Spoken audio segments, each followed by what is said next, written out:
ভগবান কলিকালে চিল্লাচ্ছে আমাদের দশা দেখে। কি করে কলিকালের মানুষের অধঃপতন এসে গেছে। সাবধান, এখনো সময় আছে, বসো গিয়ে গুরুর কাছে। জীবনে সত্যানন্দের দেশে যাবে, আনন্দের দেশে যাবে, পরমানন্দের দেশে থাকবে। থাকো সংসারে, ক্ষতি নেই। ভগবান সংসার খেলা করেছেন। ভগবানের জীবনটা দেখো। রাম তার সংসারে অশান্তি, কৃষ্ণ তার সংসারে অশান্তি, তাদের সংসারে অশান্তি। আর তুমি আমি কোন ক্ষেতটা মূলা? হ্যাঁ, তুমি আমি তো মামুলি। কোন খ্যাতকে মূলি? তুমি আমি মামুলি। আমাদের জীবনে অশান্তি হবে না? স্বামী স্ত্রী, মা বাবা অশান্তিও হতে পারে। শোনো, কীর্তন মন দিয়ে না শুনলে তোমাদের সংসারের কীর্তন থামবে না। তোমরা যা শুরু করেছ, খালি আমিত্ব আমিত্ব আমিত্ব। পাশের বাড়ির দোতলা দেখলে চোখ কাটানি।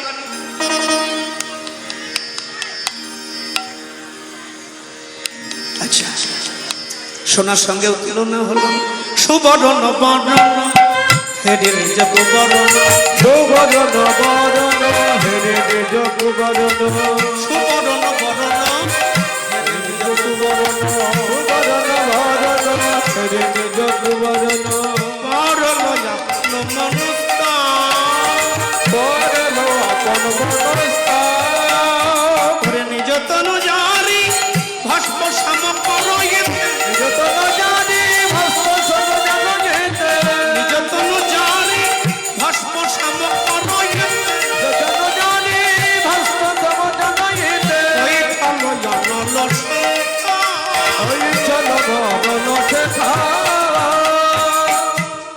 গৌরূপ দর্শন করে উজ্জ্বল বরণ গৌর বরণ, উজ্জ্বল বরণ গৌর বরণে, উজ্জ্বল বরণ গৌর বরণ, উজ্জ্বল বরণ গৌর বরণে,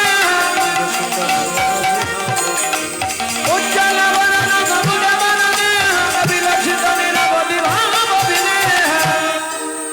সোনা গৌরাঙ্গ রূপের জ্যোতি দেখে নিজের দিকে তাকাচ্ছে, আর গৌরের দিকে তাকাচ্ছে যেন জ্যোতি খাপ হয়ে গেল। সুবর্ণ বহরণ হেরি নিজ কুবরণ, পরল আপন মনুস্তাপ, নিজ তনু জারি ভস্ম সম করইতে, পৈঠল অনল সন্তাপে।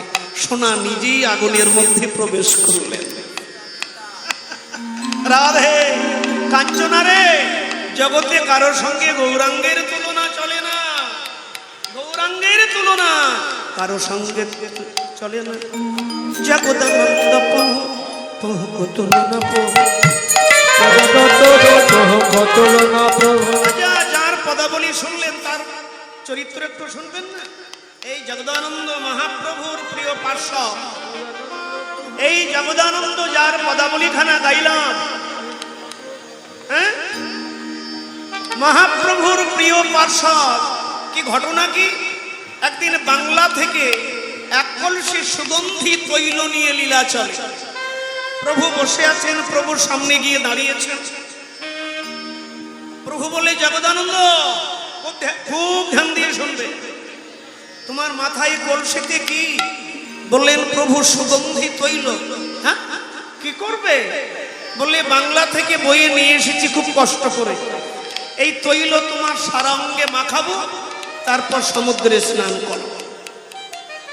এ কথা শোনা মাত্রই চৈতন্যদেব একটু ক্রোধান্বিত হলেন। কি তুমি পাগল হয়েছ?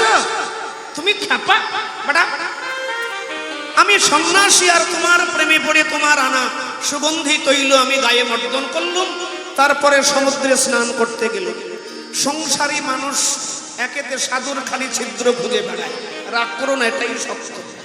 সাধুর ছিদ্র একটু পেলেই সেখানে খুঁচি খুঁচি এত বড় করো। আচ্ছা, তোমার কথাই সুগন্ধি তৈল গায়ে মেখে গেলাম সমুদ্রে স্নানে। কোনো বিষয়ই মানুষের নাকে আমার গায়ের সুগন্ধ যদি লাগে, সে কি বলবে? সন্ন্যাসী, তার গায়ে আবার সুগন্ধি তৈলের গন্ধ। তাতে কি হলো? সাধু নিন্দা করলো, আর আমি সাধু, আমার আচরণে তার মুখে নিন্দা এলো। তাহলে কি হলো? তুইও ডুবিলি, মুখেও ডুবাল। এমন বিষয় আলোচনা যদি তুমি কোনোদিন আমার সামনে করেছ, তোমার একদিন কি আমার একদিন। জগদানন্দ রেগে গিয়ে ওই মাটির কলসি প্রভুর সামনে আছাড় দিয়ে ভেঙে ফেললেন। ভেঙে ফেলে পাগুলো, স্ত্রী যেমন তার স্বামীর উপরে মান করে, পাগুলো ধপ ধপ করতে করতে নিজের কুঠিরে গিয়ে দরজা বন্ধ করে দিল। মধ্যাহ্ন হলো, গৌর হরি স্নান করতে যাবে, তারপর প্রসাদ পাবে। জগদানন্দ, আরে দরজা খোলো। থালা ঘটি বাটি এক জায়গায় থাকলে একটু দ্বন্দ্ব হয়। দাঁড়ি দু কথা বলেছি, দরজা খোলো। কি হলো? খোলো। জগদানন্দ দরজা খুলছে না। আচ্ছা খুলবে না, আমি স্নান করতে গেলাম, তাড়াতাড়ি রন্ধনাদি করো, এসে প্রসাদ খাবো। প্রভু স্নানে গেছে, জগদানন্দ রান্না করেছেন ওড়িশার অরলের ডাল ঘি দিয়ে। প্রথমে ভেজে নিয়ে ঘি দিয়ে সুন্দর করে সম্বাদ দিতে হবে, কারি পাতা দিয়ে। চমৎকার। পনিরের তরকারি, এটা সেটা, চাটনি, পরমান্ন, শুক্তো, কত কিছু রান্না করে। কিন্তু আজকে শুধু অরলের ডাল আর একটু শুক্তো, দুই পদ। প্রভু সেবায় বসেছেন। জগদানন্দ পারোর সামনে দিয়েছে, প্রণাম দিয়েছে, দিয়ে হাওয়া দিচ্ছে, মুখটা অন্যদিকে। প্রভু মনে মনে ভাবলেন জগদানন্দের মান ভাঙাতে হবে। তা কি করে? দেখুন, ভগবান ভক্তের মান ভাঙাচ্ছে। জগদানন্দ, আরে এই জায়গা, কথা বলবে না? কোনো উত্তর নেই। আরে এই জায়গা, একটা সত্যি কথা বলবো, অন্য দিন 4-5 রকম ব্যঞ্জন বানাও, কত কিছু বানাও, কিন্তু সেবা করে তৃপ্তি হয় না। কিন্তু আজকে এই যে 2 রকম পদ, 2 রকম ব্যঞ্জন, অরলের ডাল আর এই যে শুক্তো, এত সুন্দর হয়েছে, এত অপূর্ব হয়েছে, এত মাধুর্য, সেবা করে আজকে এত আনন্দ হয়েছে, রসনা এত তৃপ্তি পেয়েছে। তোমায় কি বলবো জগদানন্দ? মূল কথা কি জানো? ও জগা, রাগের রান্না যে এত ভালো হয় আমি আগে জগদানন্দ, আরে পাগলা, রাগের রান্না যে এত ভালো হয় আমি আগে জানতাম না। আর কি জগদানন্দের মাম থাকতে পারে গো? হ্যাঁ, গৌর গৌর বলে লুটিয়ে পড়লেন। এই সেই জগদানন্দ পাওয়া যায়। তার পদাবলী এত রাত্রে বসে বসে শুনছেন, তাহলে কলিকালের মানুষ কত ভাগ্যবান, এগুলো অনুভব করো। হ্যাঁ, কত ভাগ্যবান কলির মানুষ। সেই মহাপ্রসাদ, যে প্রসাদ বৈষ্ণব পদাবলী প্রসাদে আমাদের জীবনের সমস্ত অবসাদ কেটে যাবে, সেই প্রসাদ আমরা খোলা মঞ্চে পাচ্ছি, হৃদয় পরিপূর্ণ করে। ভাবা যায় নিরমল গৌরকে, ওরে গৌরকে সারে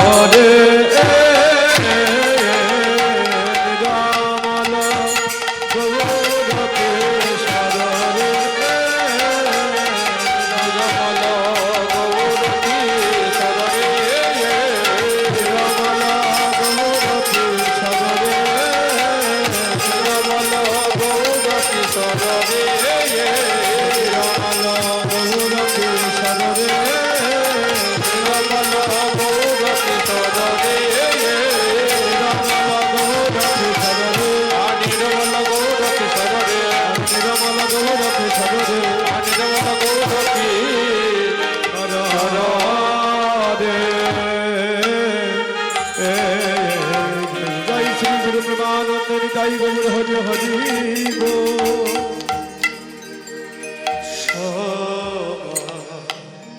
বড় না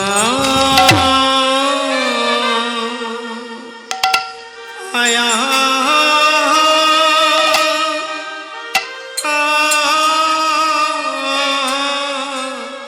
আয়া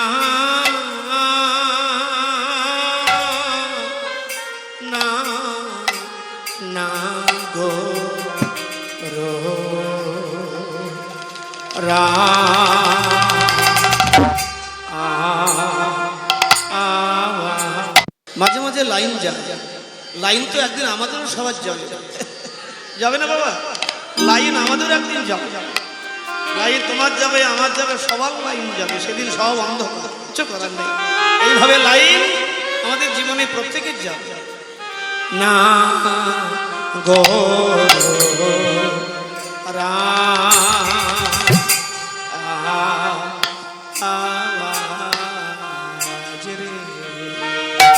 ওরে তপন অনয়া পটে প্রিয় নিপহি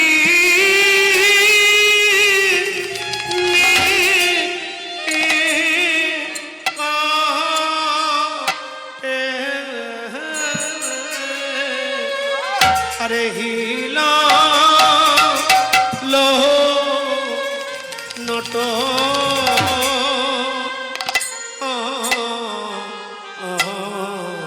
ওরে নট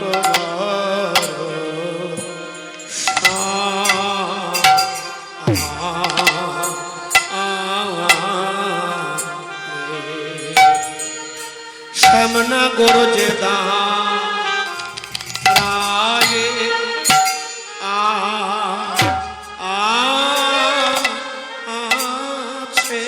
ও শ্যামনগর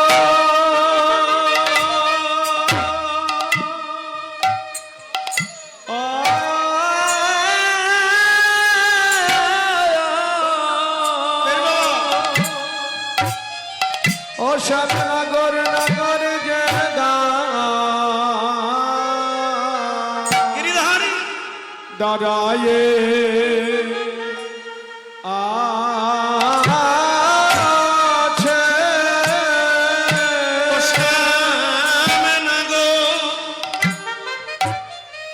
আমি দেখে এলাম শ্যামনগর যে রায়ে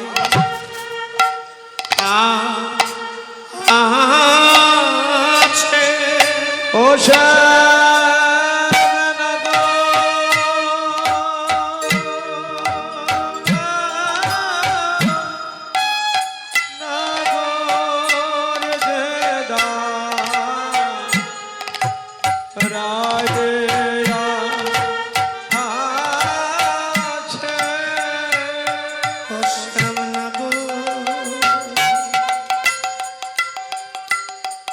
আমি দেখলাম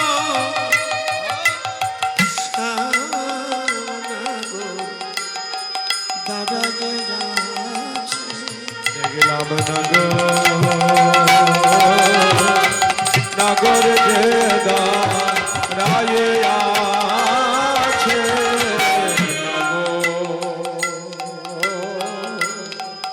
নগর যে রায়ে আছে কদম তোর রহিলাম আমি দেখলাম না গো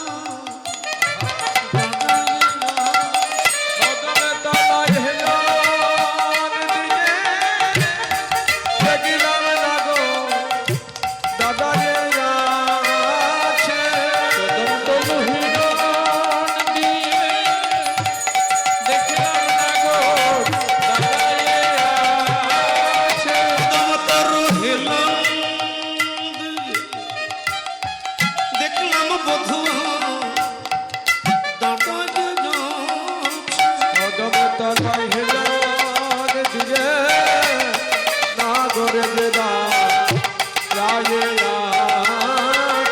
আমার প্রাণে ছেগেছে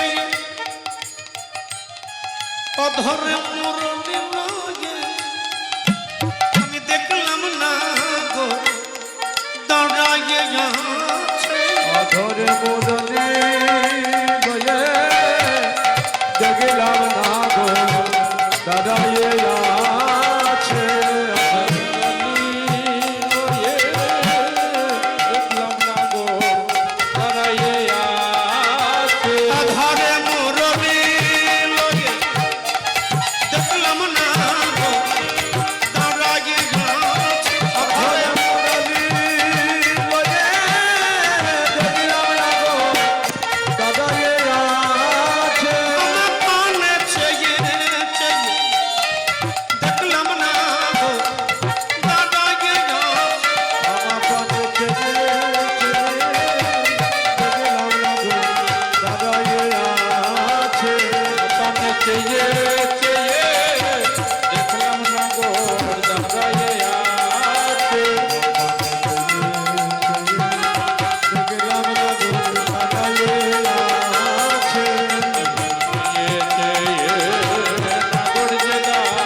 তপন তনয়া পটে পরে নিপ নিপহি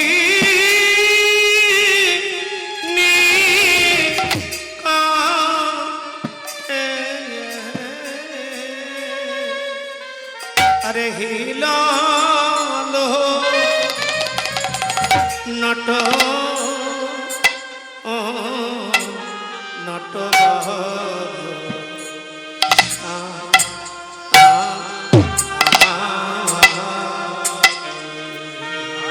আরে তপনা তনয়া তটে আরে তপনা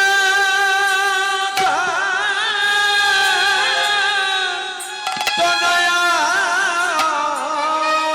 তটে আরে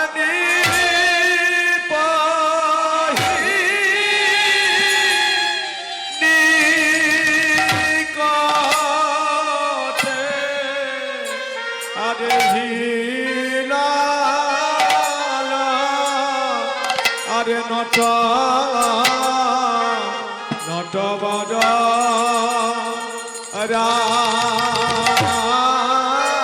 রাজ রে হিলালো নট বারো আজ রে আহা মনি রে হে গল ওকে আহা মনি রে হে গল ওয়া মনি রে হে গল ওকে আহা মনি রে হিলাল ও দাদা আছে গো দাদা আছে গো হিলাল ওকে ওয়া মনি রে হিলাল আমি দেখে যে এলাম গো লালসা দেখে যে এলাম গো হিলাল আমি দেখে যে এলাম গো হিলাল আমি দেখে যে এলাম গো হিলাল আমি এলাম গো হিলাল আমি দেখে যে এলাম গো হিলাল সখী দেখে যে এলাম গো হিলালয়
কদম তলায়ালো করে নাগর জেরা রায়ে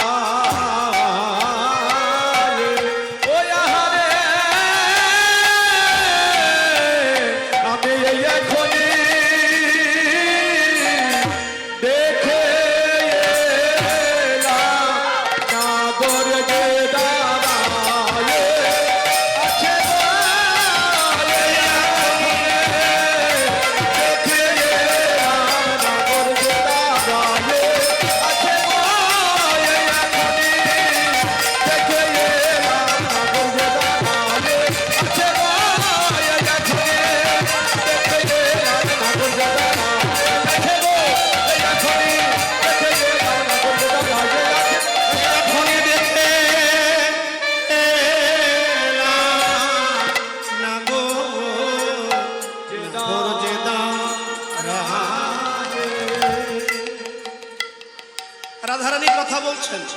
ধরো। আচ্ছা, জায়গাটা কোথায়? এই যে রাধারানীর সঙ্গে এত কথা হচ্ছে, জায়গাটা কোথায়? বলে রান্নাঘর। বলে রান্নাঘরে কীর্তন হচ্ছে? আমরা এত খরচা করে প্যান্ডেল সাজাচ্ছি, আর রাধারানী রান্নাঘরে কীর্তন করছে? বললে হ্যাঁ, রান্নাঘরের মতো গোপন জায়গা হয় না। বলে কেন? সেখানে ননদি মশলা বাটার ভয়ে ঢোকে না, শাশুড়ি রান্না করার ভয়ে ঢোকে না। গোপন কক্ষ রয়েছেন কারা? ললিতা, বিশাখা, চিত্রা, চম্পকলতিকা, কুন্দলতা, ইন্দ্ররেখা, তুঙ্গবিদ্যা, সুদেবী বা রঙ্গদেবী, অষ্টসখী পরিবৃতা। আমার কিশোরীজি বক্তাকে, বক্তা হচ্ছেন শ্রীরাধা, শ্রীজি বক্তা হচ্ছেন শ্রীরাধা, আর শ্রোতা হচ্ছেন যত অন্তরঙ্গা সখীগণ। আর এখানে আপনারা শ্রোতা, আর আমাকে বানিয়েছেন বক্তা। আমি তো বক্তা না, শুকনো তক্তা, কোনো রস নাই। রাধা বক্তা, যেমন বিশুদ্ধ বক্তা তেমন বিশুদ্ধ প্রেম ভক্তির আলোচনা, আবার তেমনি বিশুদ্ধ শ্রোতা। যেমন বক্তা তেমন শ্রোতা। আর রূপের বক্তা ভালো হতে হবে, আবার শ্রোতাও ভালো হতে হবে, তারপর রূপ মাধুর্য বর্ষণ হবে। ঠিক না? তাহলে পদকর্তা বর্ণনা করছেন যেমন বক্তা তেমন শ্রোতা, আবার তেমনি বিশুদ্ধ প্রেম ভক্তির আলোচনা। কি না? শ্রীকৃষ্ণের রূপমাধুর্য, চাটিখানি কথা না। রাধারানী বলছেন সব দেখেছে আমার নয়ন, বলছে বদন। একের বলায় একের একের বলায় একের দেখা। যদি কোথাও ভুল ত্রুটি হয় এরপরে রাস হবে তো। যদি কোথাও মূর্তি বলতে ভুলে যায়, তোরা সেটা গুছিয়ে গাছিয়ে মূর্তিটা বানাবি, সুন্দর করে মূর্তিটা বানাবি। কারণ দুধ জাল দিতে জাল দিতে কি হয়? ক্ষীর হয়। সেই ক্ষীর দিয়ে যদি একটা মূর্তি তৈরি করি, নাকটা ভেঙে খাবেন ক্ষীরের স্বাদ, হাতটা ভেঙে খাবেন ক্ষীরের স্বাদ, কানটা ছুঁড়ে খাবেন ক্ষীরের স্বাদ। বাবা ছোট্ট বাচ্চাকে নিয়ে হাটে গেছে, মেলায় গেছে, তারকেশ্বর, দক্ষিণেশ্বর, এদিক ওদিকে গেলে দেখবেন মিষ্টির কারিগর কাঠের ছাঁচে ফেলে মঠ, মন্দির, হাতি, ঘোড়া, ঠাকুর ইত্যাদি চিনি রস দিয়ে তার সঙ্গে কালার মিশিয়ে বানায়। বানায় না হয়তো? বানায়। তা মিষ্টি দোকানদার দিয়ে বাবা হাত ধরে, ছেলের হাত ধরে যাচ্ছে। ছেলে বলছে, বাবা কি হয়েছে খোকা? ওই যে বাঘ, মিষ্টির দোকানে বাঘ। ও বাবা, তুমি আমায় বাঘ কিনে দাও, বাঘ খাবো। বাবা বলে, আমার গোষ্ঠীতে কোনোদিন কেউ বাঘ খাইনি, চুপ কর, মুখে হাত দিচ্ছে। মিষ্টির দোকানদার বললে, কেউ না শুনলে আমি শুনেছি। আপনি রাগ করবেন না, পোলা পানের মন সদাই বৃন্দাবন। ও সত্যিকারের বাঘ খাওয়ার কথা বলেনি। আমার দোকানে যে মিষ্টি রস দিয়ে বাঘ বানানো আছে, কিনে দিন না, 1 টাকা দাম দিন। বাবা ছেলেকে বাঘ কিনে দিয়েছে, ছেলে বাঘ খাচ্ছে। বাঘ খেতে খেতে ট্রফির মতো, লজেন্সের মতো চেটে খেতে খেতে বাঘের কাম সারা। ছেলে বললে, বাবা গো, বাঘ তো খেলাম, ওই দেখো ঘোড়া বসানো আছে, তুমি আমায় ঘোড়া কিনে দাও, ঘোড়া খা। বাবা বলে, খা বাবু শোনা, ঘোড়া খাবি খা, কিন্তু আমার মাথাটা খাস না। বেশ, বাবা ছেলেকে ঘোড়া কিনে দিয়েছে, ছেলে ঘোড়া খাচ্ছে। ঘোড়া খেতে খেতে ঘোড়াও খাওয়া হয়ে গেছে। ছেলে বলে, বাবা গো, বাঘ খেলাম, ঘোড়া খেলাম, ওই যে মন্দির বানানো আছে, তুমি আমায় মন্দির কিনে দাও, মন্দির খাবো। বাবা ছেলেকে আবার মন্দির কিনে দিয়েছে, ছেলে মন্দির খাচ্ছে। মন্দির খেতে খেতে খেতে খেতে মন্দিরও খাওয়া হয়ে গেছে। ছেলে বলে, বাবা বাঘ দিলে, ঘোড়া দিলে, মন্দির দিলে, কিন্তু কই ওই যে মন্দিরের ভেতরে ঠাকুর বসে আছে, ঠাকুর তো আমায় দিলে না, তুমি আমায় ঠাকুর কিনে দাও, তুমি আমায় ঠাকুর কিনে দাও, আমি ঠাকুর খাবো। বাবা সহস্র বদনে আনন্দ হৃদয়ে আবার ছেলেকে ঠাকুর কিনে দিয়েছে। ছেলে ঠাকুর খাচ্ছে, ঠাকুর খাচ্ছে, ঠাকুর খেতে খেতে ঠাকুরের মাথা থেকে মাজা অবধি খাওয়া হয়ে গেছে। বাবা জিজ্ঞাসা করছে, খোকারে বাঘ খেলি কেমন লাগলো? ঘোড়া, মন্দির, ঠাকুর, দূর বেটা, খালি কয় মিষ্টি মিষ্টি। কেন কেন বলিস মিষ্টি? একবার কেমন মিষ্টি তো বল। ছেলে বলে, বাবা কেমন মিষ্টি তো আমি বলতে পারবো না। বাঘ খেলাম মিষ্টি, ঘোড়া খেলাম মিষ্টি, মন্দির খেলাম মিষ্টি, ঠাকুরও খেলাম মিষ্টি। তুমি প্রশ্ন করলে কেমন মিষ্টি, আমি তো কেমন মিষ্টি তোমায় বিশ্লেষণ করে বোঝাতে পারবো না। আমি ঠাকুরের মাথা থেকে মাজা অবধি খেয়ে ফেলেছি। ঠাকুরের চরণ দুটি বাকি আছে বাবা, আমি তোমার কাছে প্রার্থনা করি ও বাবা, চরণ বাকি আছে বাবা, বলি তুমি একবার খেয়ে দেখো, তুমি একবার খেয়ে দেখো, তুমি একবার খেয়ে দেখো, তুমি একবার খেয়ে দেখো, সর্বত্র মিষ্টির স্বাদ, তুমি একবার খেয়ে দেখো, সর্বত্র মিষ্টির স্বাদ, তুমি একবার খেয়ে দেখো। আমি কেমন করে বর্ণনা দেব, তুমি একবার খেয়ে আমি কেমন করে বর্ণনা দেব, চরণ দুটি বাকি আছে, কেমন করে বর্ণনা দেব, দুটি বাকি আছে, কেমন করে বর্ণনা দেব, তুমি একবার খেয়ে দেখো। তিনি হচ্ছেন সাত চিদ আনন্দ রস বিগ্রহ। আমাকে এখন বক্তার আসনে দাঁড় করিয়ে যদি কেউ বলেন, বাবা প্রেমানন্দ রূপ গাইছো, রূপ একেবারে বিশ্লেষণ করে বুঝিয়ে দিতে হবে, আমি বলবো আমি অক্ষম, পারবো না। কেন পারবো না?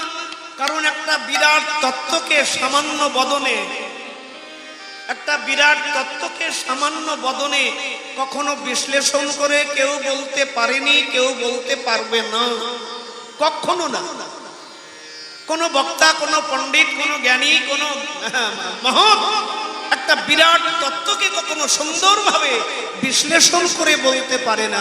আমি বলি আসুন, বিশ্লেষণ নয়, তাকে যদি আমরা জানতে চাই, আমরা বুঝতে চাই, আমরা যদি অন্তরের সকল, আমাদের হৃদয়ের সকল অন্তর দিয়ে, সত্তা দিয়ে তাকে আত্মসাৎ করতে চাই, তাকে বুঝতে চাই, আসুন বিশ্লেষণ নয়, আমরা বিশ্বাসের জায়গায় দাঁড়িয়ে, বিশ্বাসের মঞ্চে দাঁড়িয়ে, বিশ্বাসের ভিত পাকা করে আমরা সেই পরমানন্দ তত্ত্বকে জেনে নেব। বিশ্লেষণ নয়, বিশ্বাস। তাকে জানতে গেলে তিনি এই বিশ্বের মালিক, এ সংসার পাতানো খেলাঘর, তুমি আমি খেলার পুতুল। যখন খেলা শেষ,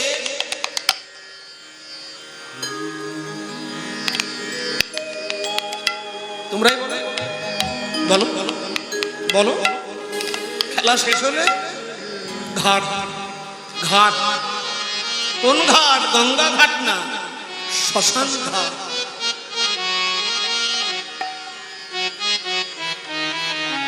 কি গো, হ্যাঁ? খেলা করে সখাদেরকে নিয়ে রাধারানী যমুনায় জলান্তে গিয়ে দেখেছে কাকে? তাকে যাকে দেখলে আর কিছু দেখার বাকি থাকে না, যাকে দেখলে আর কিছু দেখার বাকি থাকে না, তাকে দর্শন করলে আমার চিকন কালা, গলায় মালা। সময় হাতে বেশি নেই, শুধু চরণটুকু একটু বলবো, শুধু চরণটা একটু বলবো। আমার চিকন কালা, গলায় মালা, আবার বাজনা ওরে চিকন কালা, গলায় মালা, বাজনা পুরপা। আমার চিকন কালা, গলায় মালা, বাজনা ওরে চিকন কালা, গলায় মালা, বাজনা পুরপা। ওরে বাজনা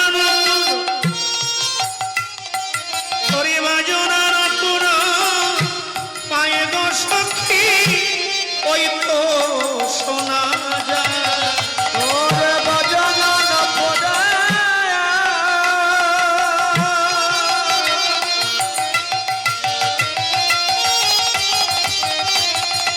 পড়াবে সখী রে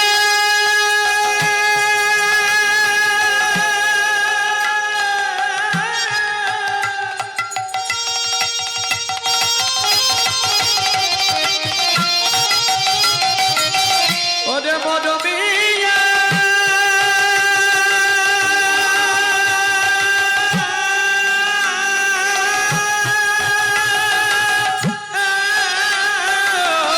বাজানো না পড়া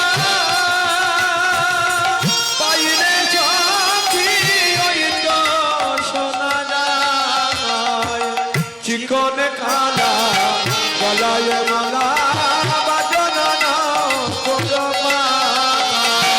চিকন কালা গলায় মালা বাজানো পড়া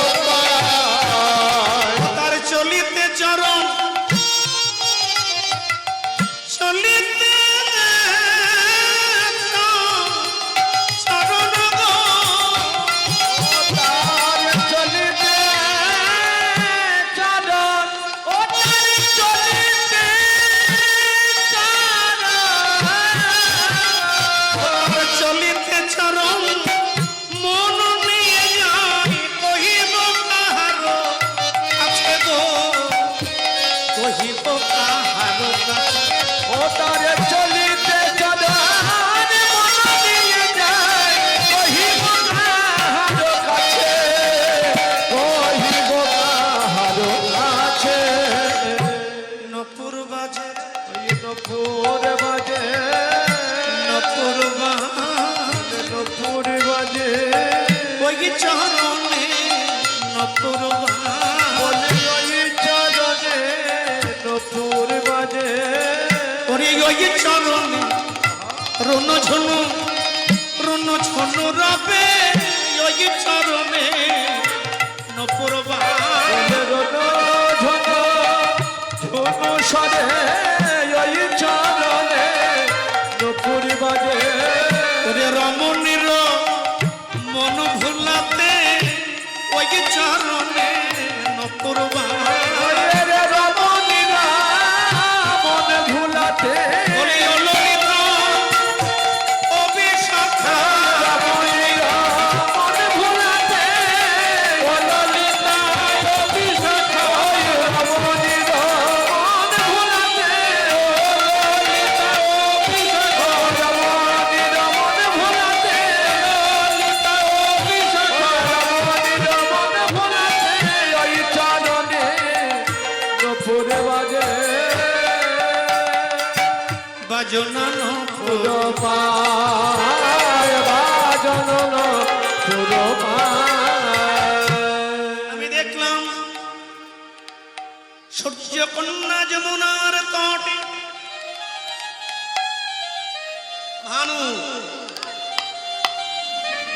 ভানুর দুটি ছেলে একটি মাত্র মেয়ে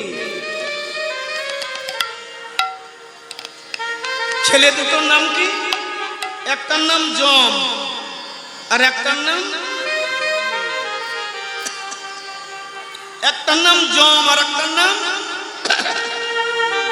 আমি বলবো এমএলএ ফাটাকষ্ট দুটি ছেলে একটার নাম যম আর একটার নাম হচ্ছে শনিবারে কার পুজো করো বড় ঠাকুর শনি বলতে নেই বড় ঠাকুর আচ্ছা আচ্ছা আর একটি মাত্র মেয়ে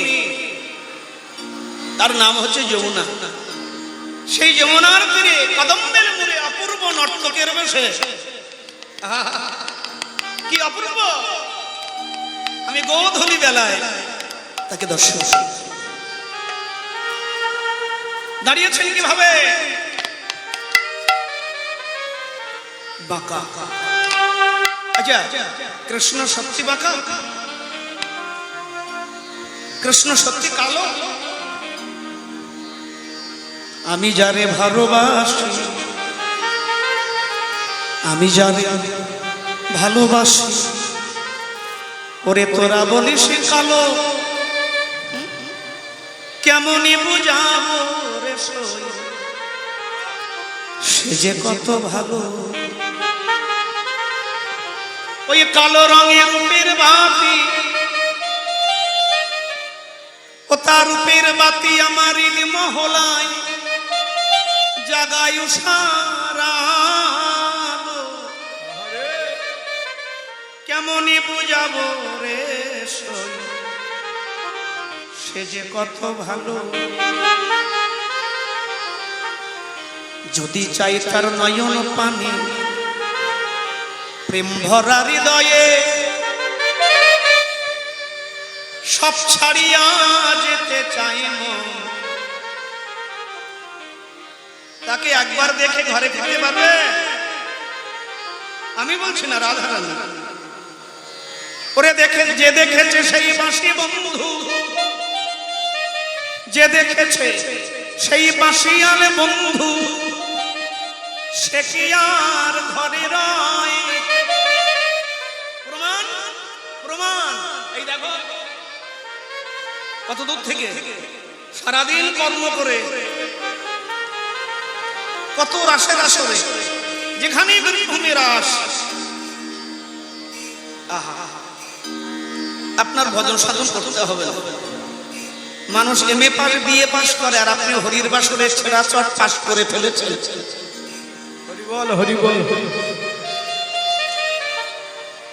এ গ্রাম ও গ্রাম, শহরতলি নগর প্রান্তে কিছু পেতে গেলে ঠিক এইভাবে এমএ পাস আর বিএ ডক্টরেট যা পাস করো, তাতে সিদ্ধ হবে, তখনই সিদ্ধি হবে। পার্থিব বিদ্যা হৃদয়ে নিয়ে যদি গ্রামকে গ্রাম ঘুরে ঘুরে হরির বাসরে ছেঁড়া চট পাস করতে পারে। রাধে, যে দেখেছে বাঁশিয়াল বন্ধু, সে কি আরে ঘরে রয়? সে তো দেশে দেশে কেঁদে বেড়ায়, লোকে তারে পাগল কয়।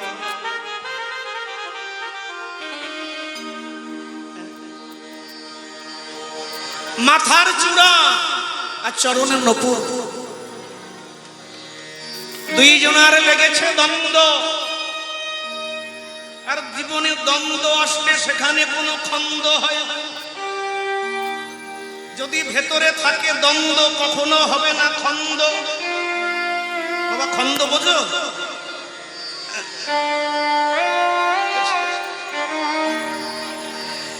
চূড়া বলছে আমি বড়, আমি মাথায় থাকি, আমি কৃষ্ণের মাথায় থাকি, আমি বড়। নপুর বললে নয় আমি বড়, চূড়া বলাই বড়াই, আমি থাকি কৃষ্ণের মাথায়। নপুর বলে আরে বেটা, আমি তো চরণে। ওরে চরণেই আছে আচরণ।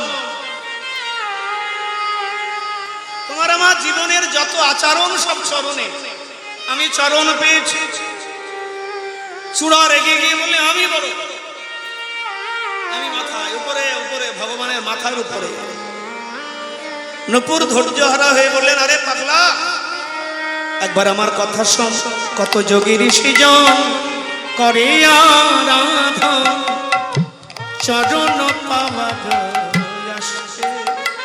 কত যোগী ঋষিজন করে আরাধন, চরণ পাওয়ার আসে। পরে মস্তক বাসনা, মস্তক বাসনা, পরে মস্তক বাসনা কেহ তো করে না। বাচনায় আরে বাচনায় ওরে মস্তক বাসনা কেহ তো করে না। তবে বাচনায় কারে, বাচনায় কারে। ওরে এতই অহংকার কেন রে চূড়া? তোরে এতই অহংকার কেন রে চূড়া? তুমি কৃষ্ণের মাথায় থাকো বলে তোমার এতই অহংকার কেন রে চূড়া? তুমি কৃষ্ণের মাথায় থাকো বলে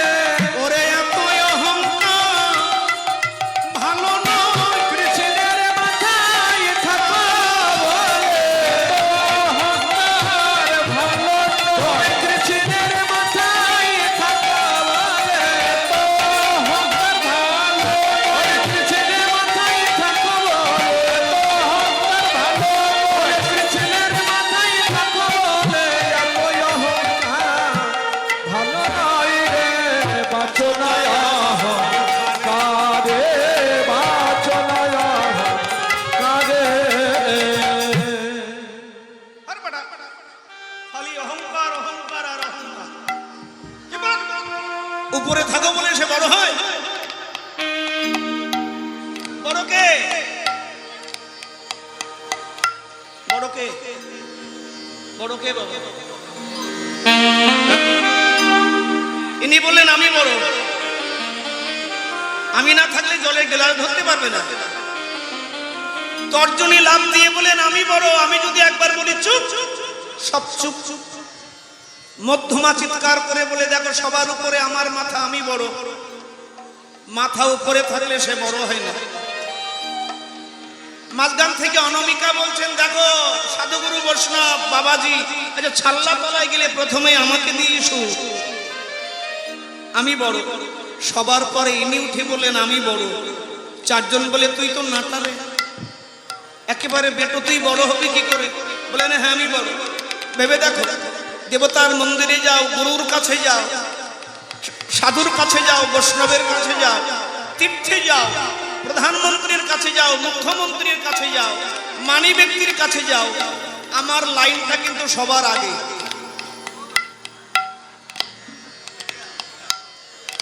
আমার লাইন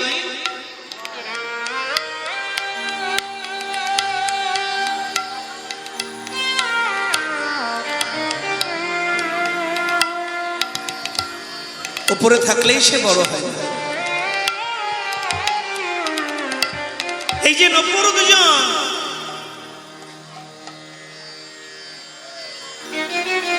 বিশ্বা বসু আর প্রিয় শিষ্য কর্ণ, কর্ম নয় কর্ণ, গুরুর চরণ সেবা করছে, নখের আঘাত লাগলো, গুরুদেব ক্রোধান্বিত হয়ে অভিশাপ দিলেন, কর্ণ বড়া সেবা করতে জানিস না, সেবা করিস, গুরু রঙ্গে রক্তপাত, যা অভিশাপ দিলাম তোর ভেকুলে জন্ম হোক। ত্রেতা যুগে প্রভু রামচন্দ্র সীতার বিরহে মনে মনে কাঁদছেন। এক বৃক্ষ তলায় পথশ্রান্ত ক্লান্ত হয়ে লক্ষণের উরুর উপরে মাথা রেখে প্রভু রাম বালুকার উপরে ধনুর্বাণ গান্ডীব্য নামিয়ে বিশ্রাম করছে। ওর ওই বালির তলিয়ে ছিল একটি ভেক, একটা ব্যান। এই ধনুকের চাপায় তার মুখ দিয়ে রক্ত বমন হলো, রুধি বেরোলো, স্রোত বয়ে যাচ্ছে। লক্ষণ বলে ব্যাপারটা কি? কিছুক্ষণের মধ্যে রামের ঘুম ভেঙেছে। ভাই লক্ষণ, রক্ত রুধি? জানি না দাদা। বালুকা সড়ক খনন করে দেখলেন একটি ভেগ, একটি ব্যাং আহত, তার মুখ দিয়ে রক্ত বমন হচ্ছে। ভেগটিকে নিজের হাতে রেখে বললেন রাম, ওরে বোকা ভেগ, তোর উপরে যখন আমার ধনুক প্রচন্ড ভার তোর উপরে পড়ল, তুই একবার প্রভু রাম বলে চিৎকার করতে পারলি না, তাহলে তো এত যন্ত্রণা তোর সইতে হতো না। ভেগ ব্যাং আবার কথা বলছে, দেখো কাণ্ড। সে কাটর মাটর করে হাতের তলায় বলছে, প্রভু তোমার বলা শেষ হয়েছে, তুমি কিছু বলবে? কিছু বলতে চাই, আমাকে বলার সুযোগ দেওয়া হোক। বলো। এই সংসারে যদি কেউ সবাই তাকে আঘাত করে, তাকে লাঞ্ছিত বঞ্চিত বিতাড়িত করে, সবাই তাকে আঘাতের পর আঘাত দেয়, সে তখন কোনো কুল না পেয়ে তোমার চরণে গিয়ে দাঁড়ায়। সে তখন তোমার কাছে গিয়ে নিজের হৃদয়ের কথা খুলে বলে, ওই লীলা পুরুষোত্তম, ওই মর্যাদা পুরুষোত্তম রাম, বলো তো সবাই আঘাত পেয়ে তোমায় জানায়, সবাই আঘাত পেয়ে তোমার কাছে যায়, তোমার চরণে জানায়, সবাই আঘাত পেয়ে তোমায় ডাকে, কিন্তু তুমি যদি নিজে কাউকে আঘাত করো, সে তখন কাকে ডাকবে? সবাই আঘাত পেয়ে তোমায় ডাকে, তুমি নিজে আঘাত করলে সে তখন কাকে ডাকবে? কে তুমি? আমি বিশ্বা বসুর শিষ্য কর্ণ। প্রভু বিশ্বা বসুকে স্মরণ করলেন। একে তুমি গুরু হয়ে শিষ্য পুত্র তো পুত্র সম, তুমি তাকে ক্রোধান্বিত হয়ে অভিশাপ দিয়েছ। কাম, ক্রোধ, লোভ, মোহ এগুলো ভেতরে থাকবে বাবা। আমি প্রেমানন্দ বাবাজি, আমার মধ্যে কাম ক্রোধ নেই, এটা বললে মিথ্যা বলা হবে ভাইবো। যেদিন দেহ তৈরি হলো কাম কামনা, কাম ক্রোধ লোভ মোহ মদ মাৎসর্য সব ভগবান ভিতরে ঢুকিয়ে দিয়েছে। আমি কবে জানতে পারলাম? যেদিন আমার গুরুদেবের সুগার ধরা পড়ল। ডাক্তার বললেন, বাবাজি মহারাজ এ পাতা বাটা এ শিকড় বাটা খাবেন না। আমি ঔষধ দিয়ে দিলাম, এটা রোজ একটা করে খাওয়ার পর সেবন করুন। আমি মেডিসিন দিয়ে দিলাম। আর শুনুন, সুগার লেভেল একবার হাই হয়েছে, এটা আর যাওয়ার নয়, এটা আর ভালো হয় না। কারো কথাই মেতে টাকা খরচা করবেন না, তাহলে কিন্তু সর্বনাশ হয়ে যায়। আমি ওষুধ দিয়েছি, সুগার লেভেল হাই হয়েছে, এটা কোনোদিন ভালো হবে না। যদি কেউ ভালো করবো বলে সে মিথ্যাবাদী, মিথ্যা কথা বলছে, এটা ঠিক হয় না। তবে হ্যাঁ, ঔষধ খেলে টাইম মতো একটু হাঁটাহাঁটি করলে ঠিকভাবে, মিষ্টি জাতীয় জিনিস না খেলে, মেডিসিন সময় মতো নিলে এটা কন্ট্রোল থাকে। বলো আপনি ওষুধ খান, এটা ভালো হবে না। ওষুধ খেলে মেডিসিন নিলে এটা কন্ট্রোল থাকবে। তখন আমি বুঝেছিলাম দেহের ভেতরে কাম কামনা এটা কোনোদিন যাবে না। হাজার প্রসাদ খাই, হাজার হরিনাম করো, হাজার কীর্তন শোনো, তুলসীর মালা, নাম গুণগান, হরির বাসর, কীর্তন আদি যতই প্রেমানন্দ বাবাজি খাতায় নাম দাও, দেহ থেকে কাম কামনা কোনোদিন যাওয়ার নয়। তবে হ্যাঁ, একটা কথা শুনে যাও, বাড়ি নিয়ে যাও। সুগারের ওষুধ খেলে, মেডিসিন রোজ নিয়মিত নিলে যেমন সুগার কন্ট্রোল হবে, তেমনি সাধু সঙ্গ করলে, ভগবানের নাম শুনলে, সৎসঙ্গে চললে, ভগবানের পথে চললে, সৎ পথে চললে, এগুলো ভজন অঙ্গ যাজন করলে তোমার আমার ভেতরের কাম কামনা সেগুলো ধীরে ধীরে আপনার কন্ট্রোলে এসে যাবে।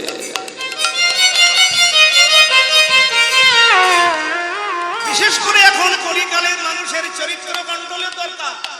স্বভাব, ব্যবহার, চলা বলা, কথা,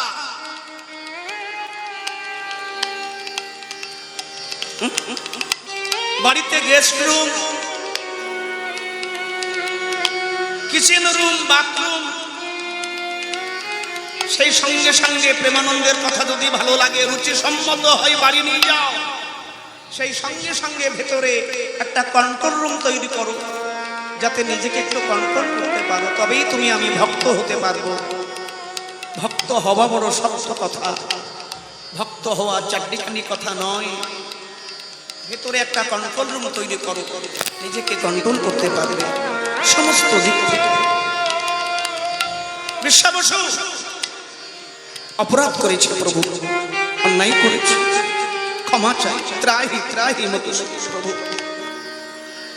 বেশ, কর্ণক আবার নিজের স্বরূপে ফিরে এলো প্রভু রামের পরশে। বলো কর্ণক, তোমার মিষ্টি কথায় আমি বড় প্রীত, বড় শান্তি পেয়েছি, কি চাও বলো। কর্ণক বললে, প্রভু আমি কিচ্ছু চাইবো না, চাইবি আমার গুরুদেব। দেখুন শিষ্য,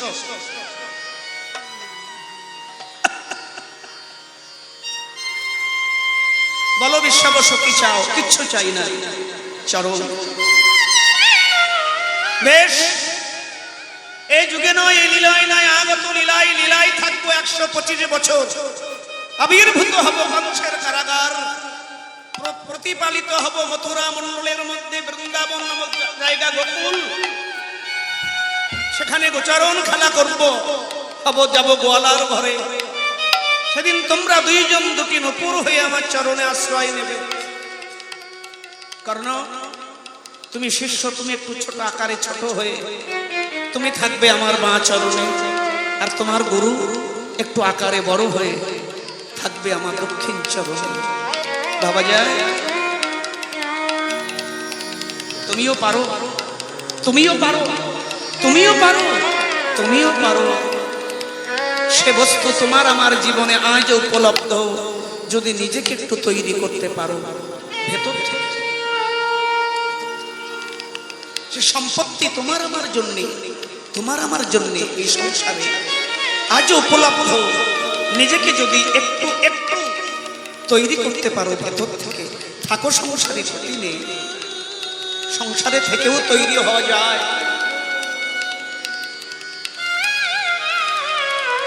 বেশ,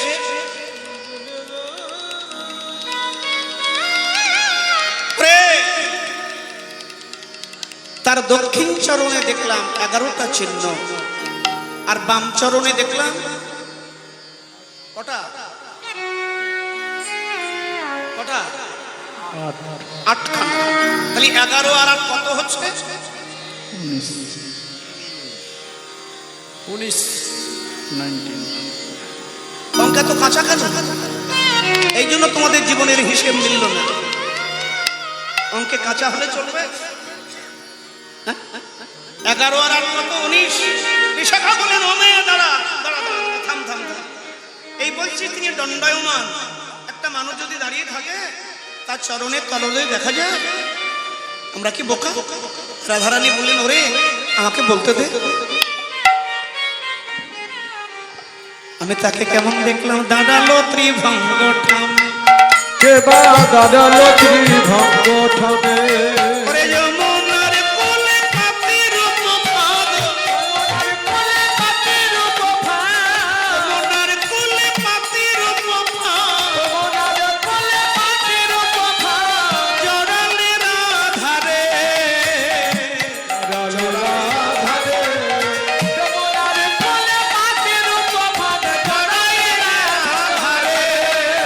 জড়ালে রাধারে, ওরে রূপের পাপ পেতে রেখেছে,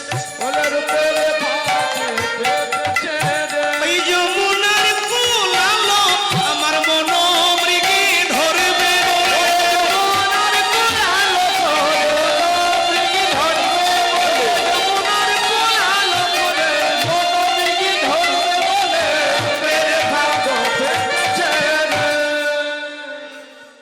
রূপের ভাব, আর সেই ফাঁদে পড়ে আমার মনোমৃগী ছটফট করছে। ওরে কহিবার কথা নয়, তথাপি বাউলে কয়, এ কথা কইলে কেবা পাতিয়ায়। সখী শোন মোর হিত বিধি বল, মোর বপু চিত্ত মন সকলে ইন্দ্রিয়গণ, কৃষ্ণ বিনে সকলে বিফল। কাহারে কহিব কথা কেবা জানি দুঃখ, সেই নন্দের নন্দন বিনু ফাটে মোর বুক। পারবি এনে দিতে? পারবি তোরা এনে দিতে আমার হৃদয়ে? আমি যার জন্য আর কিছু করতে পারছি না, গৃহকর্ম করতে আমার শরীর এলাইছে, এটা কি ভাষা দিয়ে বোঝানো যাবে তাকে? বাবু বলো, মহারাজজিরা ভাষা দিয়ে বলা যাবে? রাধারানী বললেন গৃহকর্ম, রান্না বান্না, ঘর মোছা, ঝাড় দেওয়া করতে আমার শরীর এলাইছে। আচ্ছা, প্রাণ বন্ধুর জন্য, মনের মানুষের জন্য শরীর এলাইছেটা কি করে বর্ণনা দেব? এ তো অনুভব, তো অনুভব না থাকলে হবে না বাবা। হ্যাঁ, রূপের ফাঁদ, আর সেই ফাঁদে পড়ে আমার মনোমৃগী ছটফট করছে। কি দেখলাম? সখী রে দক্ষিণী চরণে দেখলাম 11টা চিহ্ন। কেমন দেখলাম? প্রথমে দেখলাম অষ্টকম, অষ্টকম, স্বস্তিকম রয়েছে উপরে, অষ্টকম স্বস্তিকম রয়েছে উপরে, অষ্টকম স্বস্তিকম রয়েছে উপরে, অষ্টকম স্বস্তিকম রয়েছে উপরে। ভজবজ্জং কুশচ্ছিন্ন তাহার ভজবল্লভ দেখে এলাম, দেখে এলাম, দেখে এলাম, দেখে এলাম, যমুনায় জল দেখে এলাম, যমুনায় দেখে এলাম, যমুনায় গিয়ে দেখে এলাম, যমুনায় গিয়ে দেখে এলাম, ললিতায় বিশাখা যমুনায় গিয়ে দেখে এলাম, ললিতায় বিশাখা, নয়ন যুগল ধন্য হলে, ললিতায় বিশাখা, নয়ন যুগল ধন্য হলে, ললিতায় বিশাখা যমুনায় গিয়ে দেখে এলাম। আটটি কোণ, এই 8টি কোণ হচ্ছে অষ্টবসু। স্বস্তিকম, স্বস্তিক চিহ্ন দেখেছেন বাবা? স্বর্গীয় উৎপত্তি, কিন্তু স্বর্গীয় উৎপত্তি হলে শুভ হবে কি করে? যবে ভগবানের করুণা পাবে। ভগবানের অষ্টকম ষষ্ঠীকম ধ্বজ, এ ধ্বজা কোথা থেকে এলো? ধ্বজ নিচে ডান্ডার উপরে ঝান্ডা, নিচে ডান্ডা। খালি ধর্ম ধর্ম করে চুপচাপ বসে থাকলে ধর্ম রক্ষা হয় না। ধর্মের ঝান্ডা হাতে ধরে রাখতে হয়। চরিত্রে, আচরণে, ব্যবহারে ধার্মিকতা থাকতে হবে। বিনয় বাদল দিনের বুক ফুলিয়ে না দাঁড়ালে ভারত মাতার ঝান্ডা উপরে উঠত? বলো বাবু, তোমার মতো হাত জোর করলে উঠত?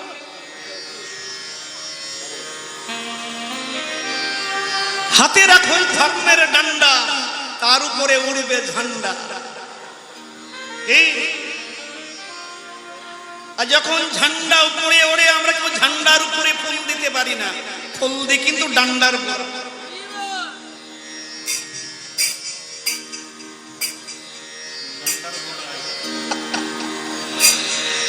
ডান্ডা হাতে না থাকলে ভারত মাতার ঝান্ডা কোনোদিন উপরে উঠতো না রে বাবা। এগুলো মনে রাখো।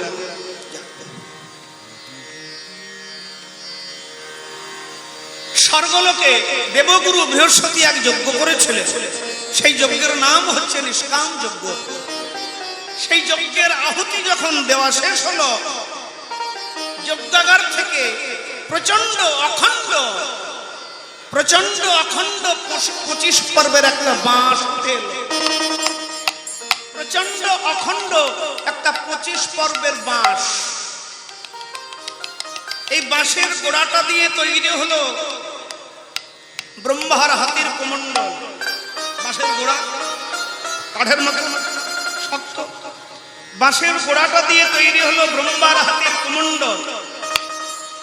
প্রথমে হলো 9 পর্ব, তারপরে হলো 7 পর্ব, তারপরে হলো 5 পর্ব, তারপরে হলো 3 পর্ব।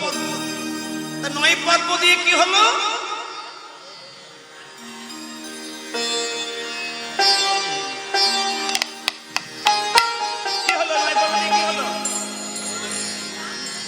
হরধনু।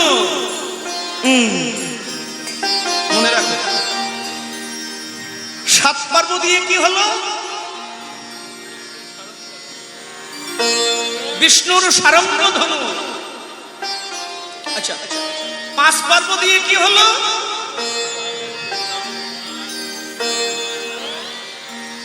না, মাতৃহন্তা পরশুরামের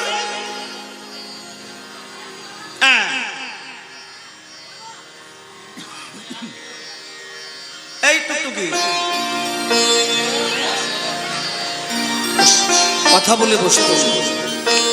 এগুলো তো শেখা দরকার।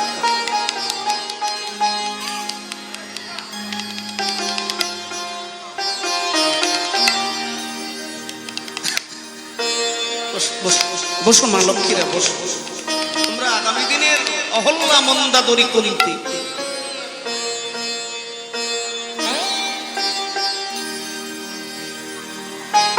আচ্ছা, 5 পর্ব দিয়ে মাতৃহন্তা পরশুরামের কুরুলের কুরুল। আচ্ছা মায়েরা আমাদের দাঁড়াও। কুরুল চেনো? হ্যাঁ বলো।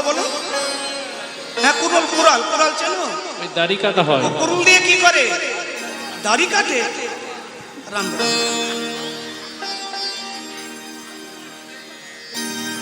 কুরুল দিয়ে দাড়ি কাটে? হ্যাঁ ভাই, মায়েরা কয় কি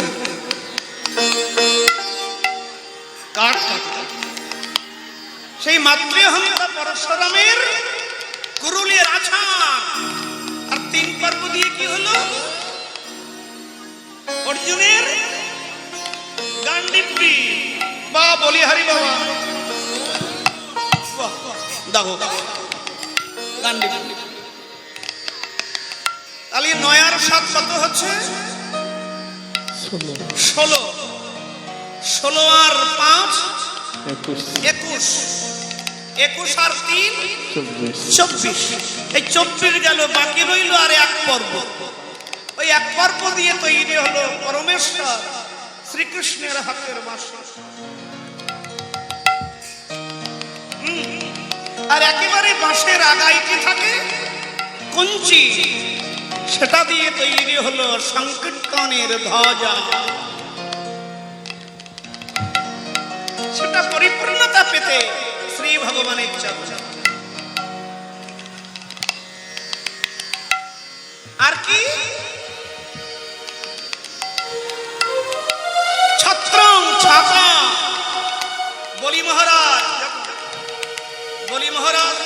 আচ্ছা, ভগবানের সঙ্গে তর্ক করেছিলেন 3 জন ভক্ত। কে কে? সত্য, ত্রেতা, দাপর, কলি। কত ভক্ত, কিন্তু কোনোদিন কোনো ভক্ত ভগবানের সঙ্গে তর্ক করেননি। তর্ক করেছিলেন 3 জন ভক্ত। সে কে? কোন কোন ভক্ত? বালি, ত্রেতা যুগে বালি, বলি মহারাজ, বালি, বলি আর কালী। দাপর যুগে কালিওনাকে তত্ত্বটা বড় সুন্দর ছিল। ভগবান যখন কালিওনাগের 101টা ফোনার উপরে নৃত্য করছেন, কালিওনাগের মাথার মণিগুলো টুকরো টুকরো হয়ে পড়েছে। চরণ পদ্মের আঘাতে, কেউ কখনো শুনেছেন চরণ পদ্মের আঘাতে মণি, সাপের মাথার মণি টুকরো টুকরো হচ্ছে? শাস্ত্রে বর্ণনা দিচ্ছেন। আমার রাধা তো কমলিনী, রাধা রাই, তার নাম হচ্ছে রাই কমলিনী। এই জন্য তিনি পদ্মের উপরে বসেন। কমল তো নরম, পদ্ম তো নরম কমল, তাই তার নাম কমল। কমল এত কমল, তার চেয়ে বেশি কমল হচ্ছে আমার রাই কমলিনী। আর তার চেয়ে অধিক কমল হচ্ছে আমার রাই কমলিনীর করকমল। কমল তো কমল, তাই তার উপরে বসেন আমার রাই কমলিনী। তার চেয়ে আরো অধিক কমল আমার রাই কমলিনীর করকমল। সেই করকমল দিয়ে যখন আমার কৃষ্ণের চরণ কমল সেবা করেন, কখনো কখনো গোবিন্দের চরণ কমল লাল হয়ে যায়। তাহলে এবার ভাবুন ভক্তমণ্ডলী, আমার গোবিন্দের চরণ কমল কত কমল। কথাটা বাড়ি নিয়ে যাও, চরণের ব্যাখ্যা হচ্ছে। তাহলে গোবিন্দের চরণ কমল, বাবা চারদিগানি কথা না, কমল তো কমল। এর জন্য রাধারানী সেই আমার রাই কমলিনী, সেই কমলের বিছানা, কমলের উপরে বসেন, এত কমল। তার চেয়ে অধিক কমল আমার রাই কমলিনীর করকমল। আর সেই করকমল দিয়ে যখন মাধবের চরণ কমল সেবা করেন, চরণ কমল মাঝে মাঝে লাল হয়ে যায়। ছোট বাবা, তাহলে কত কমল, আরো কত কমল আমার গোবিন্দের চরণ কমল। আর সেই চরণ কমল কালিওনাগের 101টা ফোনার উপরে যখন নৃত্য হচ্ছে, নাগ প্রতিনিধি স্তুতি করছেন, প্রভু ত্রাহি ত্রাহি, ভগবান লাভ দিয়ে বললেন। কালিওনাগের প্রতিনিধিরা বলে না, মাথা নামাও, ফলা নামাও, আর 2 মিনিটের মধ্যে ছুটি হয়ে যাবে। বলে আমার অপরাধ। ভগবান বলেন, কালিও বাদর কোথাকার অপরাধ মানে? আমার পবিত্র বৃন্দাবনকে, বাতাবরণকে তুই নষ্ট করেছিস, আবার অপরাধ? বলে প্রভু জগৎ সৃষ্টি করেছে কে? বলে আমি। আমাকে বানিয়েছে কে? ভগবান বলে আমি। আমার মুখে বিষ দিয়েছে কে? আমি। আমার তমগুণ দিয়েছে কে? আমি। রজগুণ দিয়েছে কে? আমি। এই তো ফেসলা হয়ে গেল। কি তুমি আমাকে বিষ দিয়েছো, তাই তোমার অঙ্গে আমি বিষ দিয়েছি। বিষ তো তুমি দিয়েছো। সমুদ্র মন্থনে বিষ পাওয়া গিয়েছিল, অমৃত পাওয়া গিয়েছিল। বিষ তো নিয়ে, অমৃত নিয়ে কত গন্ডগোল হলো। সেখান থেকে 2-4 ফোঁটা অমৃত আমাদের মুখে দিলে আমরাও তো তোতা পাখি, টিয়া পাখির মতো প্রত্যেক বাড়ি বাড়ি পোষ মানতাম, দুধ কলা খেতাম, বিষ তো থাকতো না।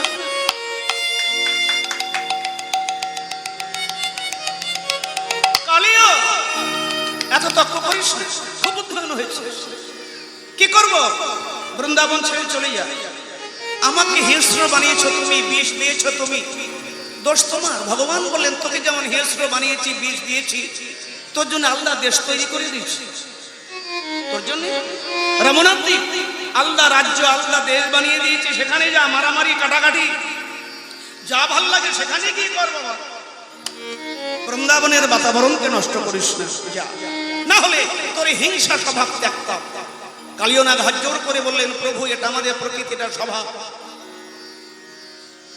আমি তো ভোগী, একবার যাকে লেজ দিয়ে লেপটিয়ে নিই তাকে ভোগ করেই ছাড়ি।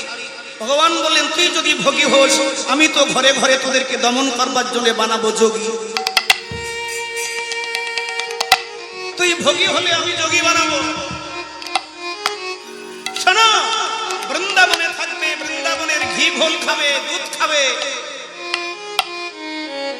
আর তুমি আমার দেশের সংবিধান মানবে না বাবু, তা বললে তো হবে না। তুমি আমার খাবে, আমার করবে, আমার সংবিধান মানবে না, তা বললে হবে না। মানে এটা কেউ মানবে না। শোনো, আমার বৃন্দাবনের রাষ্ট্রীয় ভক্তির প্রতি, বৃন্দাবনের আমার রাষ্ট্রকে যদি সম্মান করো, আমার রাষ্ট্রের প্রতি যদি ভক্তি রাখো, রাষ্ট্রতন্ত্রকে মানো, আমার বৃন্দাবনের সংবিধানকে যদি মানো, তুমি রাষ্ট্র ভক্তি রাখলে আমি তোমাকে রাষ্ট্রপতি রাষ্ট্র দিতে পারি। কালিয়নাথ বললেন প্রভু যেখানে আমরা অল্প সংখ্যায় থাকি প্রথমে মাথা নিচে করে থাকি, আমাদের সংখ্যা বাড়তে বেশি সময় লাগে না, সঙ্গে সঙ্গে আমাদের পরিবার বেড়ে যায়, তখনই আমরা জগতে বিষ ছড়াতে শুরু করি। এখানে পারবি না, বৃন্দাবন থেকে চলে যা, রমনাথ দ্বীপে যা, পালা পালা চলে যা। আমরা সেই ভগবানের কথা শুনছি, তার রূপের কথা শুনলে হবে, তার গুণের কথা শুনলে হবে না। গরুর বললে রমনাথ দ্বীপে যাবো কি করে, সেখানে তো এক যোগী বুলডোজার নিয়ে হাজির, সবসময় আমাদের ধরে ধরে খাচ্ছে গরু। সে যোগী বুলডোজার নিয়ে সদা হত্যক্ষণ হানা দিচ্ছে। যা, আমার যোগী তোকে কিছু বলবে না, যখনই তোকে বুলডোজার দিয়ে মারতে আসবে, ঘর ভাঙতে আসবে, মাথা নত করে দেখাস তোর মাথার উপরে আমার চরণ চিহ্ন রয়েছে। আমরা সেই পরমানন্দের পরম কৃষ্ণের কথা শুনছি। তিনি এমন করুণাময়, এমন দয়া। সেই যে বলি মহারাজ, বালি বলি আর কালী, বলিও তার সঙ্গে তর্ক করেছিলেন। বামন অবতার, তার মাথায় যে ছাতা ছিল, সংক্ষেপে সময় চলে যাচ্ছে, সেই ছাতা ভগবানের চরণে। অষ্টকম স্বস্তিকম চক্র, সুদর্শন চক্র রয়েছে তার চরণে। আধ্যাত্মিক আদি দৈবিক আদি ভৌতিক জ্বালাই যদি ভগবানের চরণের সুদর্শন চক্রে ধ্যান করো, তোমার সমস্ত বাসনা, সমস্ত জ্বালা কেটে যাবে। চক্রং ছত্রং ধ্বজ, ধ্বজা হয়ে গেল বজ্র। ইন্দ্র দেবরাজ ইন্দ্রের হাতে যে বজ্র ছিল সেটা দধিচি ঋষির হাড় দিয়ে বানানো। যখন 7 দিনের ইন্দ্র যখন পূজা বন্ধ হলো বলে গোবর্ধনে তিনি বাণ বজ্র নিক্ষেপ করলেন, ভগবান গিরি গোবর্ধন ধারণ করলেন। বজ্র এসে ভগবানের চরণে শরণ নিলেন, বুঝতে পারলেন যেখানে কিছু করা যাবে না, সেই বজ্রের উপরে ভগবান চরণ রাখলেন। সেই বজ্র অঙ্কুশ, বাবা অঙ্কুশ ছিলেন, অঙ্কুশ হাতি, হাতি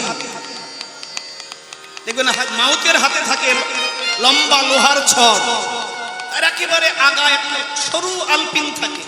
যখনই মাউত হাতির পিঠে এইভাবে বাড়ি দেয়, ওই আলপিনটা একেবারে মাংসের মধ্যে গেঁথে যায়, তখন হাতি ভাবে মাউত আমাকে যেতে আদেশ দিচ্ছে। হাতি অঙ্কুশ। অষ্টকম অষ্টকম স্বস্তিকম চক্রং ছত্রং ধ্বজ বজ্র অঙ্কুশম। আর কি রয়েছে? অম্বুজম, পদ্ম। মা লক্ষ্মী আমার কমলা, তার হাতে পদ্ম দিয়েছিলেন ভালোবেসে, সেই পদ্ম তার চরণে রয়েছেন। অম্বুজম, জাম্বু, জাম্বু একটা জাম, ত্রেতা যুগে জাম্বুমান তাকে জাম সেবা দিয়েছিলেন বলে। ওটা হলো মনে দেখেছ, শেষ হয়ে যাচ্ছে। একটা রয়েছে জপ চিহ্ন, কমলার দেওয়া জপ। একটা কথা বাড়িয়ে নিয়ে যান ভক্তগণ, ভগবানের মায়ের জপ দেখেছে? জপ যখন ঘটের মধ্যে ঘট পাততে গেলে দেখবেন পঞ্চগুড়ির মধ্যে, হ্যাঁ, ঘট পাততে গেলে যখন এইভাবে এগুলো ব্রাহ্মণ মশাই ছড়ি, তার মধ্যে দেখবে লম্বা লম্বা জপ। গমের মতো তো মোটা হয় না, গমের মতো মোটা হয় না। ভগবানের চরণের এই জবের যদি জব একটা এঁকে বা জব তৈরি করে যদি সেটা ধ্যান করতে পারো, জীবনে তার কোনোদিন অন্য কষ্ট হবে না। এগুলো বিশ্বাসের সহিত জানা দরকার। তার জীবনে কোনোদিন অন্য কষ্ট আসবে না। আর যদি কোনো বাবাজি বৈষ্ণব আমার মতো সেই জবের ধ্যান করে, রোজ তার বাড়ি বাড়ি বৈষ্ণব সেবা থাকবে, একদিন বন্ধ হবে। আর ঊর্ধ্ব রেখা, ঊর্ধ্ব রেখা, ঊর্ধ্বটা রেখা, কারণ এই নিম্নগামী মনটাকে উপরে উঠিয়ে নিতে হবে।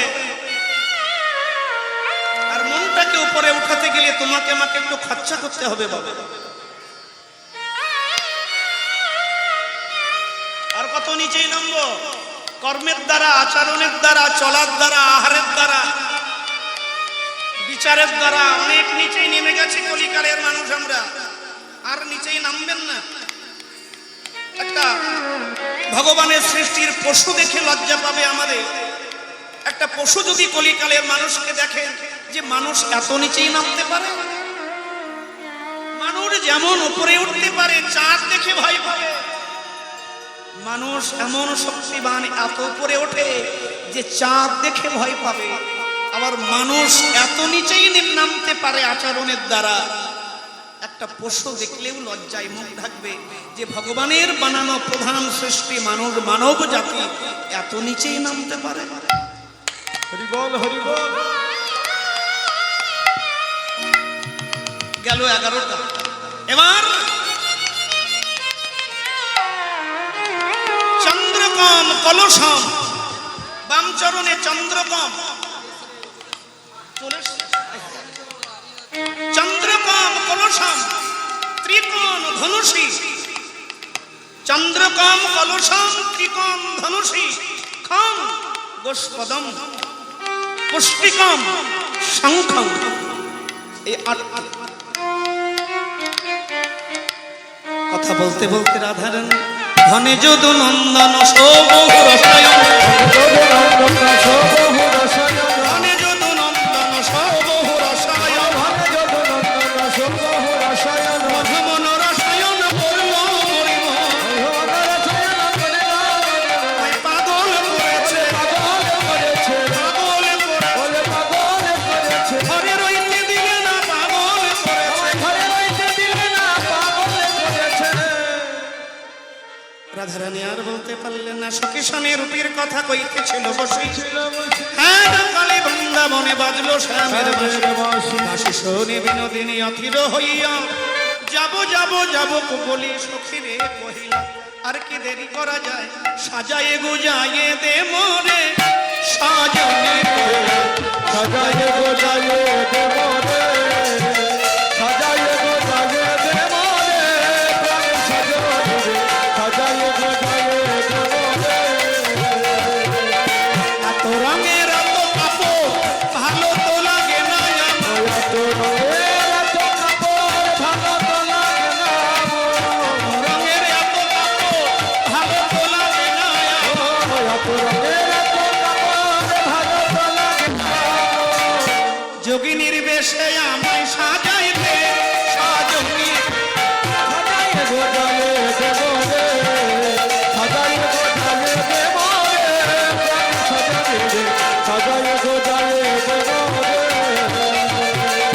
কাজল পরিতে বলি আবার তোমায় মানা করি, কাজল করিতে বলে আবার তোমায় মানা করে, চাঁদ বদন কলঙ্কে ঢাকিবে, সাজায়ে গোজায়ে দে মোরে, সাজায়ে গোজায়ে দে মোরে, প্রাণ সাজায়ে, সাজায়ে গোজায়ে দে মোরে।